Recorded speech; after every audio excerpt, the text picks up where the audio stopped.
Perkenalkan, nama saya Nasbadli Rahmawati dengan akhiran NIM 20057 dari Program Studi Pendidikan Bahasa dan Sastra Indonesia. Di video kali ini, saya dan rekan-rekan kelompok saya akan membahas solusi dari permasalahan yang ada pada proses belajar mengajar di sekolah. Saya Fatihah Azmi dengan NIM 2302104020118. Saya Sekarang Rumaniesti dengan NIM 23021040213. Pada kesempatan kali ini, saya sudah bersama dengan Ibnu Nawamaula, yakni siswa kelas 7 di MTS Negeri 7 Jember, dan Ibnu akan menyebutkan beberapa permasalahan yang ada di dalam proses belajar mengajar di sekolahnya. Baik, kepada Ibnu, apakah bisa menyebutkan beberapa permasalahan? Bisa Disebutkan sekarang? Bisa. Satu, biasanya ada pelajaran yang butuh sarana, tapi sekolah tidak punya. Dan yang kedua, sering bosan dan mengantuk saat guru menerangkan. Nah, yang ketiga, cara guru mengajar itu kadang tidak cocok. Dan yang keempat, ada siswa disabilitas yang butuh prasarana. Baik, terima kasih. Mungkin itu saja tadi permasalahan yang terdapat di MTSN 7 Jember. Terima kasih.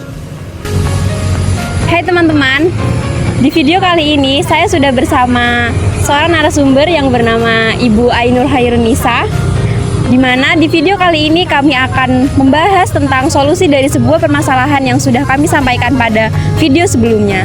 Jadi, video kali ini akan membahas 4 permasalahan. Yang pertama, yaitu bagaimana apabila terdapat materi pelajaran yang membutuhkan suatu sarana dan sekolah tidak memiliki sarana tersebut.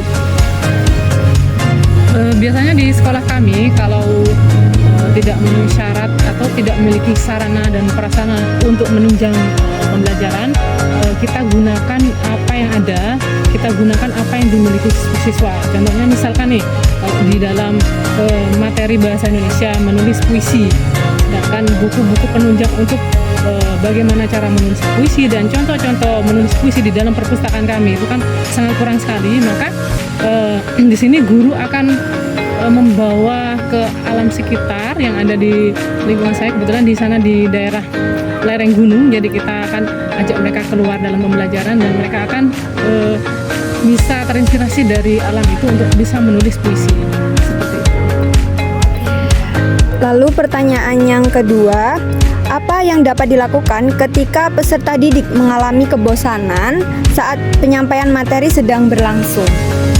Di sini guru memiliki tugas untuk mempelajari berbagai macam metode pembelajaran, kemudian dengan media pembelajaran yang berbeda-beda. Misalkan kita akan menggunakan satu media pembelajaran atau cara mengajar dengan ceramah, biasanya itu banyak sekali yang mengeluh karena mereka gampang bosan atau siswa tidak konsentrasi karena terlalu lama dalam memberikan materi. Jadi kita akan ganti dengan metode yang lain, atau kita menggunakan media pembelajaran yang menarik yang disukai oleh siswa kami.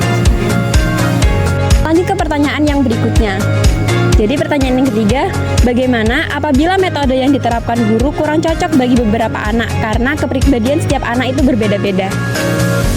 Di sini kan hubungannya dengan kurikulum merdeka, jadi pembelajaran itu harus mengikuti siswa dan lebih memberatkan pada kepentingan anak. Jadi misalkan guru sudah menggunakan metode yang dirancang oleh guru sendiri, ternyata siswa masih bosan, kita bisa tawarkan pada anak-anak. Biasanya misalkan, anak-anak, kamu pengennya pembelajaran berikutnya, pengennya bagaimana? Pengennya main, Bu. Nah, misalkan dia ada ide main, nanti kita arahkan pembelajaran yang berbasis permainan, tapi tetap ada pembelajarannya. Seperti yang sudah saya lakukan itu bermain puzzle, kemudian berbelanja kata, banyak sudah macamnya. Jadi kita fasilitasi apa keinginan anak, kemudian kita masukkan metode pembelajaran di sana. Pasti itu akan lebih menarik daripada sekedar guru itu menjelaskan di kelas. Lebih suka kayak bermain. Oh baik. Apabila nih Bu, misalnya sekolah tidak menyanggupi apa yang diminta oleh siswa, bagaimana? Misalkan keinginannya terlalu berat atau membutuhkan biaya, ya, itu bisa mengarahkan itu ke seperti yang diinginkan siswa, cuman dirancangnya itu di sekolah. Misalkan dia punya ide, Bu, gimana kalau kita pembelajaran di luar sekolah Bu, ke kebun binatang atau ke kalau pelajaran IPA mungkin Iya. kayak ke botani itu kan ada kayak sebuah ruangan yang ada kayak berbagai macam tumbuhan. Misalkan di sekolah itu orang tuanya tidak mampu, Iya. kan membutuhkan biaya kalau mau Iya, ke botani. benar. Nah itu bisa kita arahkan di lingkungan sekitar, terutama di sekolah saya itu kan di lereng Sembangan ya, jadi Iya. banyak kayak kebun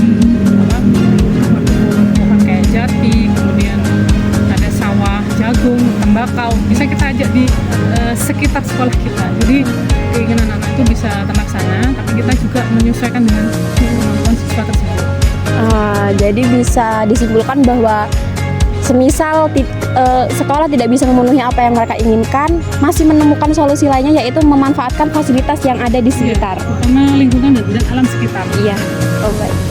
Terima kasih Bu. Lanjut pertanyaan yang keempat dan yang terakhir, bagaimana apabila sekolah menerima siswa disabilitas, namun segala fasilitas dan pengajaran untuk disabilitas tersebut belum tercukupi? Nah itu pernah terjadi 2 kali berturut-turut di sekolah kami. Pertama kami mendapatkan siswa yang tunawicara dan tunarungu. Kemudian yang tahun berikutnya kami menerima siswa yang cacat secara fisik ya, tidak punya kaki ya, jadi dia nggak bisa jalan. Jadi awal mula kami menerima siswa tersebut, otomatis kita tidak punya kemampuan untuk mengajar seorang yang tunarungu, sedangkan saya figurnya mengajar siswa yang normal. Nah, tapi di situ sekolah punya solusi. Jadi kayak misalkan kita itu disuruh sharing dengan guru-guru SLB waktu itu. Nah, kebetulan saya itu wali kelas dari anak yang tunarungu itu. Saya kesulitan sekali ketika mengajar. Jadi saya punya cara untuk berkomunikasi dengan dia. Tapi dia bisa baca. Tapi kalau ngomong nggak bisa mendengar. Jadi setiap saya menerangkan materi, dia hanya melihat saya. Kemudian saya gimana caranya? Akhirnya setiap kali saya selesai mengajar, saya kalau buku ada ya buku kayak LKS, tapi kan dia nggak ngerti apa yang saya jelaskan. Nah, itu saya selalu saya tulis di kertas. Jadi saya punya buku khusus untuk sarana berkomunikasi dengan anak tersebut. Jadi saya tulis gitu. Nah tadi yang diterangkan Bu Guru ini, kamu baca ini ya, kan ada buku baca, selesai kerjakan ini ya, bisa kan? Dia ngomong saya nggak ngerti pakai penjelasan gitu. Tapi nah makanya dengan adanya kepala sekolah menyuruh kami untuk main ke SLB, kemudian saya bertanya pada guru sana, Bu, saya punya murid itu gimana ya Bu? Dia ngomong gini pakai jari itu saya nggak ngerti. Sedikit diajari.